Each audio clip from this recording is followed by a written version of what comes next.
My name's Ted Hill, and I'm an author of the Bitcoin, The Unstoppable Force.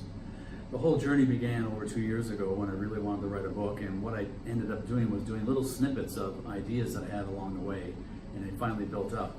I tried many times to actually start the book. It never really did kick off until late August, early September 2019, and I had to develop the manuscript, which was obviously all new information and new understanding about how to write a book and things like that. But my publisher helped me a lot along the way in terms of what really needed to be done.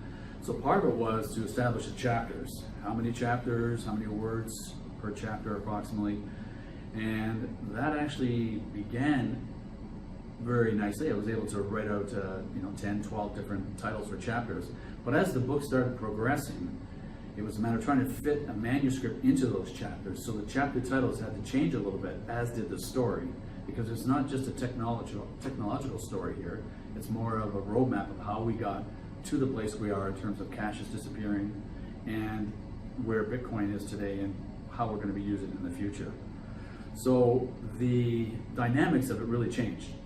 And what occurred along the way was a process going back and forth with the publisher, putting in the manuscript and then coming back in an editorial way where I was able to easily check the track changes that they put in place, meaning what needed to be changed, what did this mean, the duplication of information and things like that. And some obviously needed a lot more research, and when I read it back to myself and tried to understand it, there was a lot more research that was required.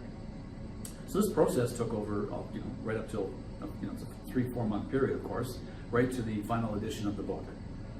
And the whole process along the way was going back and forth with different editing versions, and each one looked a little different, and it kind of, the format changed, and it was all a new phenomenon in a sense for me to really understand. But it was made easy by the publishing organization that supported it along the way, and that the story was starting to become real, and more stories. I wanted to get more stories in the book, but there's only so much. It was almost like 2 books were happening here because it kept on getting larger and larger. So version 2 might be coming up, I don't know.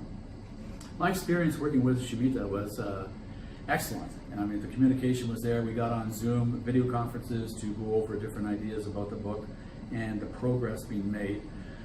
She's very task orientated and likes to make sure that tasks are completed and on time. And with that, if not, then it's really, she's doing her best to motivate and assist in any way she can. And there's some times where, of course, there's life came into play where I couldn't do and meet some of the tasks, but just like anything, when you set a goal and you achieve that goal, or you don't make it, you expand the goal and just put a different time frame on it. So same thing here is that when it came down to it is that what needed to be done and what time frames. That was the criteria overall, of course, and then just how the story was going. More or less doing a mind dump and not delve into trying to make sure that, I've got one chapter down and that it has to be perfect. It was more like getting a whole book done and then filtering it down and then start to cut away and edit as to how the story evolves and how the flow goes in a book. So all of that was just amazing, a lot of enthusiasm, of course, and basically she was there anytime I needed any questions answered or didn't understand something in the flow of things.